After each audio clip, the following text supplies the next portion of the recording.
Welcome to Crimson Vow Stories. In today's story is about cross-cultural love, cruelty masked by tradition, rebirth, revenge, justice, and healing. Enjoy. They called her foreign. They called her fragile. But they never called her free. She married into a house of masks, where cruelty wore kindness like perfume. And when they tried to burn her alive, they didn't know fire would make her rise. Two lands. Two bloodlines. One fragile thread of peace.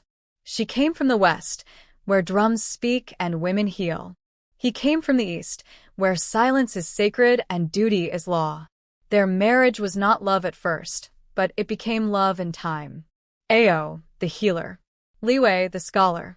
Together, they were a bridge between worlds. But bridges are the first to burn when war returns. His family smiled with porcelain grace. But behind closed doors, they sharpened their cruelty like blades. She was told to endure, to be grateful, to be quiet. And so she was, until silence became a coffin. The courtyard was dressed in silk and lanterns. Gold met crimson. Indigo met jade. Ao stood beneath the plum blossom arch, her hands trembling. Liwei approached with scrolls tucked into his sleeve, eyes soft but distant. The elders watched. Not with joy, but calculation. This union will bring peace, they said. This woman will bring balance, they lied. The vows were spoken in two tongues. One of rhythm, one of restraint. Ao bowed. Liwei bowed. The crowd clapped politely. But behind the fans and veils, whispers curled like smoke. The gates of the estate loomed like judgment. Dragons carved into wood. Mist curling around the steps. Ao stepped forward, her feet bare beneath embroidered robes. The family stood in formation. Father, mother, sister, brother, all dressed in silk, all smiling. "Welcome, daughter," said the mother. Her voice was honey. Her eyes were ice.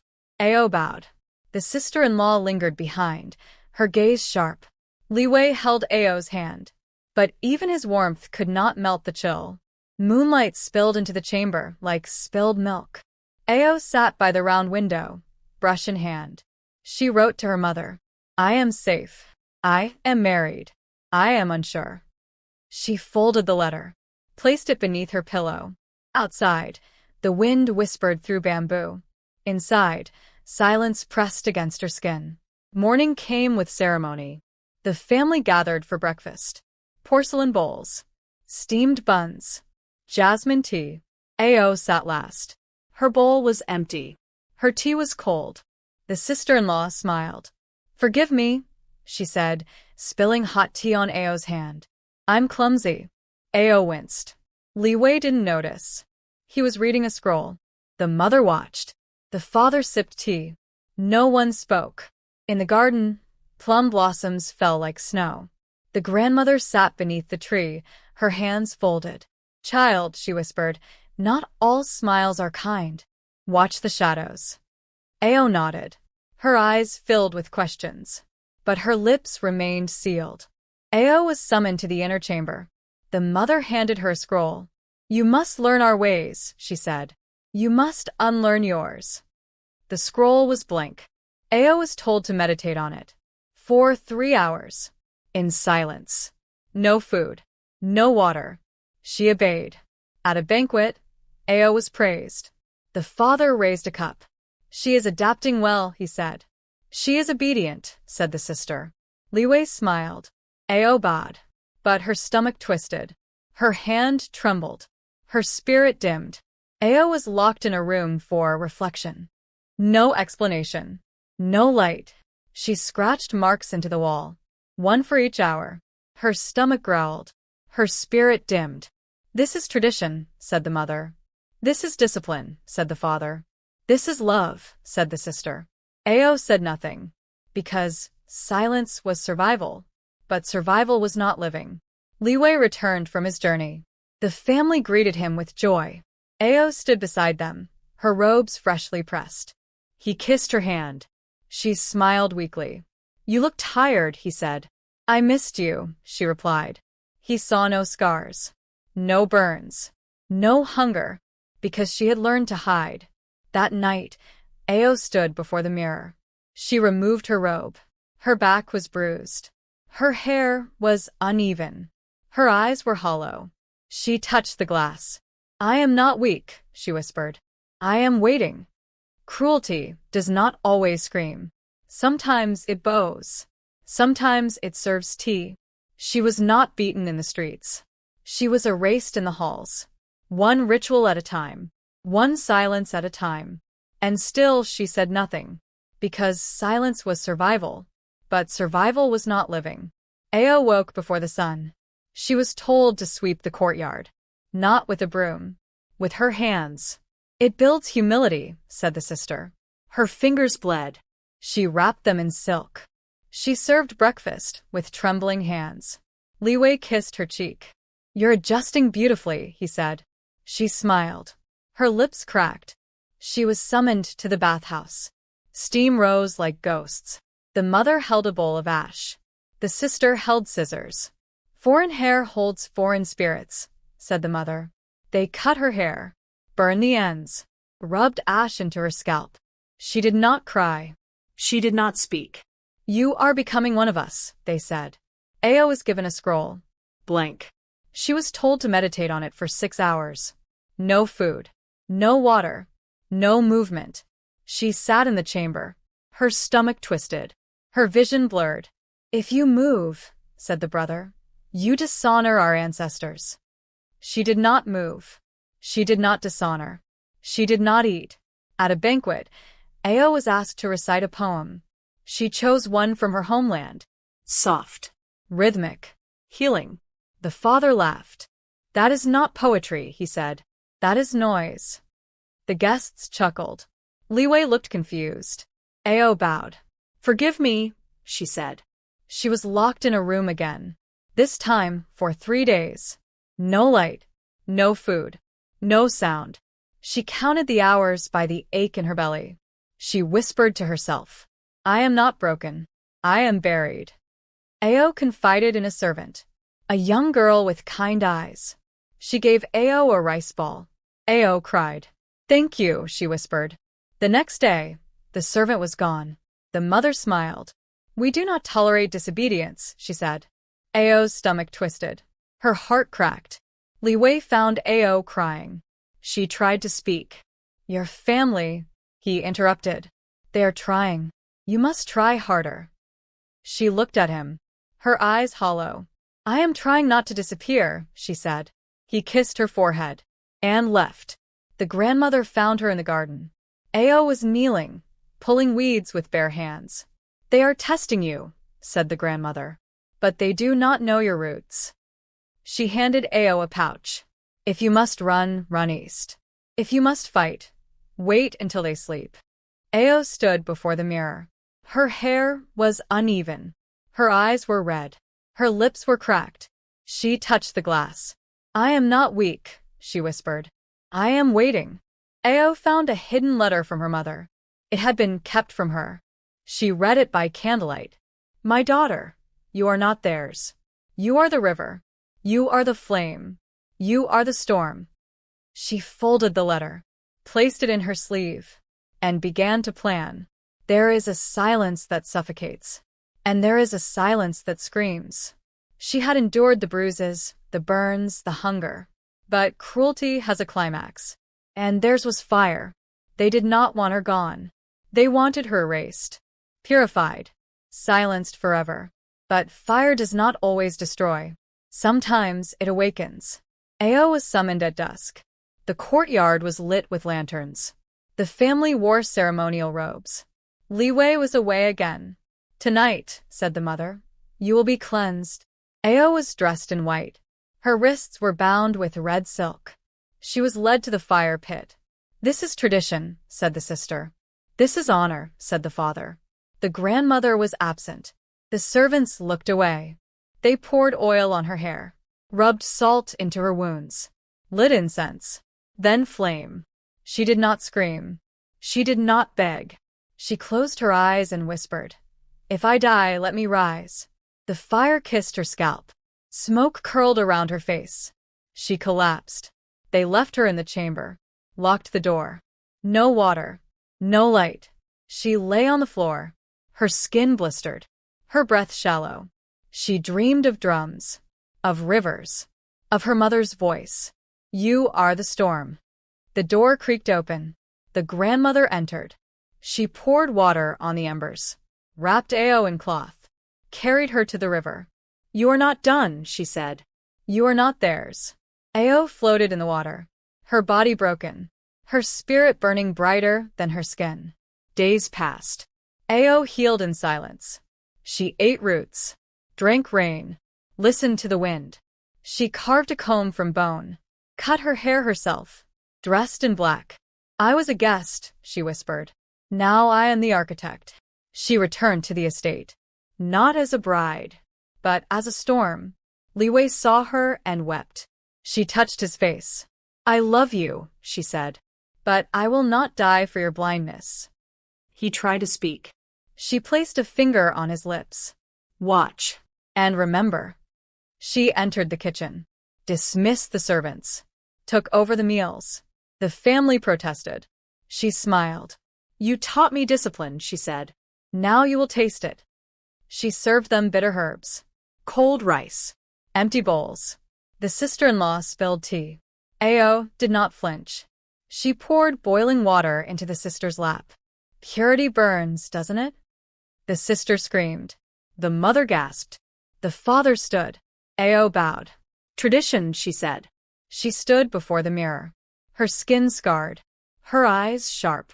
She touched the glass. I am not waiting anymore, she said. I am rewriting the script. Ao found a scroll hidden in the grandmother's chest. It was written by another woman, another bride, another ghost. They tried to burn me too, it read. But I became the flame. Ao folded the scroll, placed it beside her heart. She returned not with fire in her hands, but with ice in her veins. She did not scream. She did not strike. She rearranged the walls. They had taught her cruelty. She had learned precision. And now, she would teach them consequence. Ao stepped into the estate. Her robes were black. Her hair was short. Her eyes were unreadable. The family stared. The mother gasped. The sister-in-law stepped back. Li Wei ran to her. You're alive, he whispered. She nodded. I am. And I am staying. Ao and Li Wei stood before the elders. She wore no veil. She spoke her vows clearly. I will love you, but I will not disappear for you. Li Wei bowed. I will protect you, even from my own blood. The family clapped, but their smiles cracked. Ao entered the kitchen, dismissed the servants, took over the meals. She rewrote the menu, removed the delicacies, served bitter herbs and cold rice. Discipline, she said. Tradition. The family protested. She smiled. You taught me well. She changed the schedules, moved the rooms, reassigned duties. The sister-in-law was made to scrub floors. The brother was sent to the market. The mother was denied her tea. Efficiency, Ao said. Respect. Li Wei watched. He did not interfere. Ao began to speak in riddles. She left notes in the hallways. She rearranged the furniture at night. The family grew restless, paranoid, fractured. She's haunting us, said the sister. She's cleansing us, said the grandmother. The sister-in-law confronted Ao. You're poisoning us, she screamed. Ao poured tea. I'm feeding you what you fed me. The sister threw the cup. It shattered. Ao did not flinch. You taught me silence. Now you will learn consequence. The father fell ill. Ao refused to call the healer. He said I was impure, she told Li Wei. Let him sweat it out. Li Wei hesitated, then nodded. You are the healer now. The mother was confined to her room. No visitors. No tea. No silk. She wrote letters. Ao burned them. You locked me away, she whispered. Now you will learn silence. The grandmother called Ao to the garden. You are not cruel, she said. You are correcting. She handed Ao a ring. It belonged to the first woman they tried to erase. Ao placed it on her finger. I will not be the last. Ao stood before the mirror. Her robes were black. Her eyes were clear. She touched the glass. I am not waiting. I am not surviving. I am reigning. They taught her silence. She taught them consequence. They built a house of masks. She shattered each one. Not with rage, but with rhythm. Not with fire, but with frost. And when the walls began to crack, she did not flinch. She did not warn. She watched. The sister-in-law refused to scrub the floors. Ao reassigned her to the stables. She screamed. The mother protested. She is nobility, said the mother. Ao smiled. She is now humility. The brother returned from the market with bruises. He had been mocked. He had been robbed. You sent me to shame, he said. Ao handed him a broom. I sent you to reality. He wept. She did not comfort him. The mother tried to summon allies. She wrote letters. She sent messengers. Ao intercepted them all. Burned the letters. Dismissed the messengers. You taught me isolation, she said. Now you will taste it. The father wandered the halls. He spoke to shadows. He accused the walls of betrayal. Li Wei watched. He is unraveling, he said. Ao nodded. He is remembering. The servants began to follow Ao. They bowed to her. They brought her offerings. The family protested. She is not mistress, said the sister. She is justice, said the cook. Ao served tea to the family. They hesitated. She drank first. I do not poison, she said. I purify. They drank. They slept. They dreamed of fire.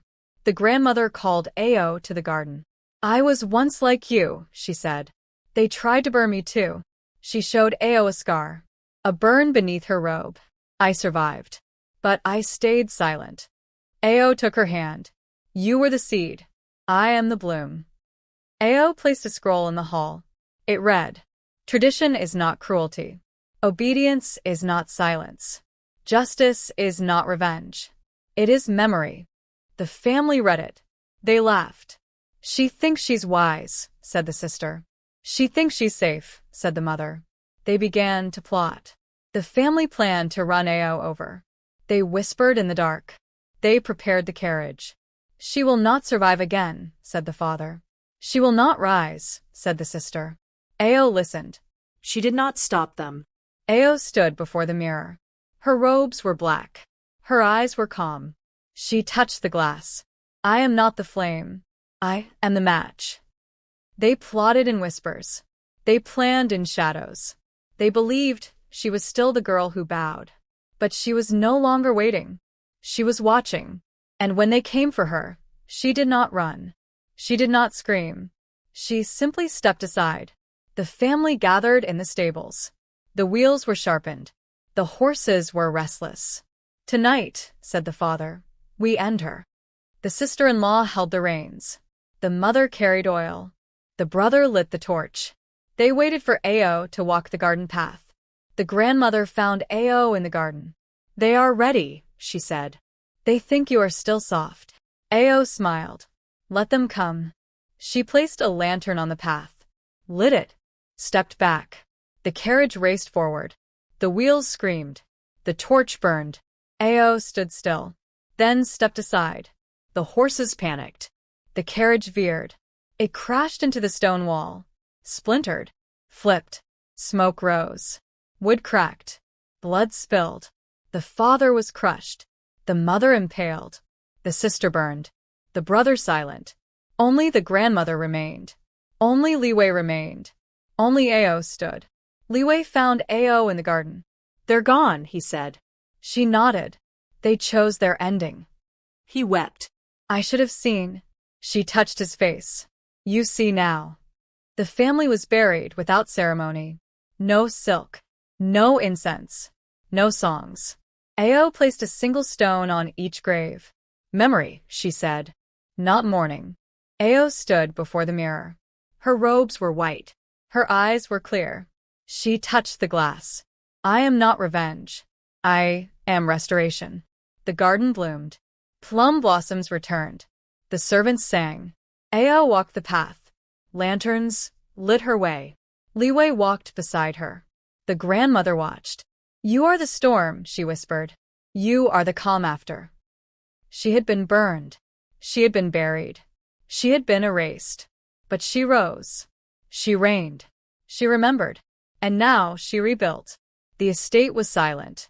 Not with fear, but with peace. Ao walked the halls.